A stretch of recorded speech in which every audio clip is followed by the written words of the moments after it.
Good morning, students. Our topic is malnutrition. कुपोषण कुपोषण एक समस्या है जो कि विश्वव्यापी समस्या है, और यदि हम केवल विकासशील देशों की कुपोषण की स्थिति में नज़र डालते हैं तो आंकड़े चौंकाने वाले सामने आते हैं। इन विकासशील देशों में 15% बच्चे अर्थात लगभग 7 करोड़ कुपोषण के शिकार हैं। यदि हम भारत की समस्या को देखते हैं तो यहाँ भी स्थिति निराशाजनक है। यहाँ लगभग 68% बच्चों का सामान्य से कम भार अंडरवेट है। इसका मुख्य कारण कुपोषण ही है, जो पौष्टिक एवं संतुलित भोजन न मिलने के कारण होता है।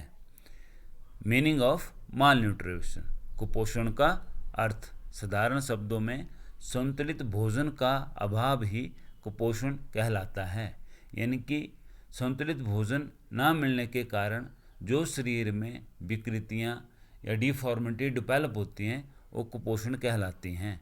जब हमारे भोजन में ऐसे तत्वों की कमी होती है जो शरीर की वृद्धि व रक्षा में सहायक होते हैं और नहीं मिल पाते हैं, ऐसी स्थिति को अपौष्टिकता या कुपोषण कहते हैं।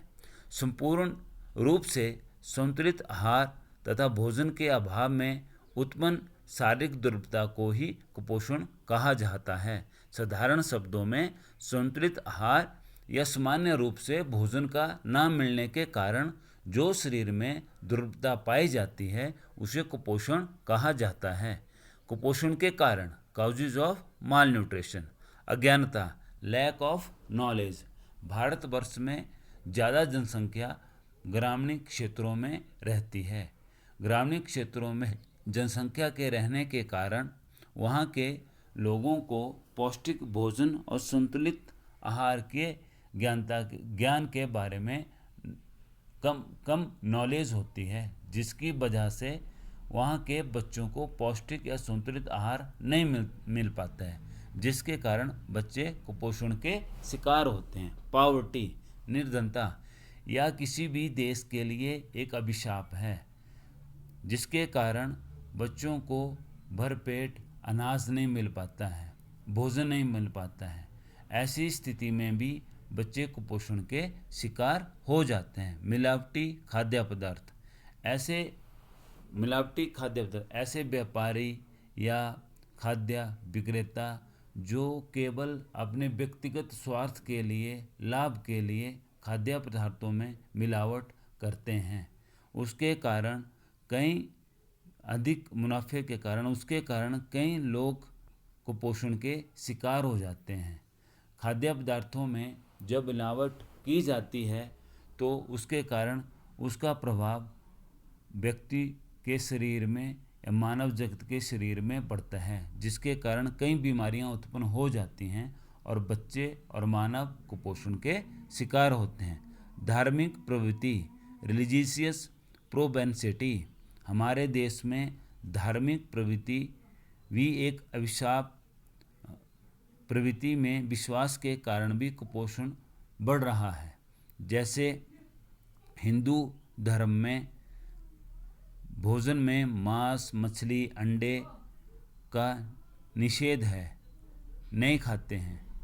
तो ऐसे स्थिति में हिंदू धार्मिक लोग इन चीज़ों से, इस भोजन के पदार्थों से के अभाव के कारण वंचित रह जाते हैं, और इस वंचित रहने के कारण वो कुपोषण के शिकार हो जाते हैं।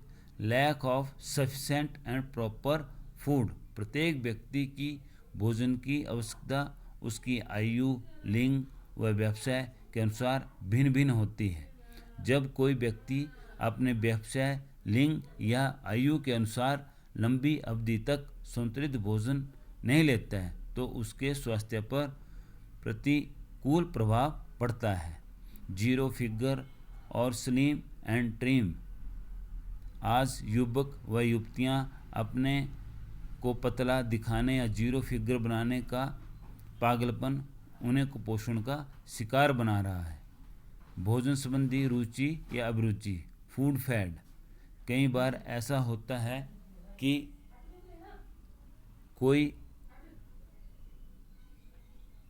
भोज्य पदार्थ, सब्जी या अन्य वस्तु परिवार के किसी भी सदस्य को किसी समय हानि पहुंचा देता है, वह व्यक्ति उसके भोजन मूल्य का ध्यान किए बिना उसे भोजन तालिका से ही हटा देता है।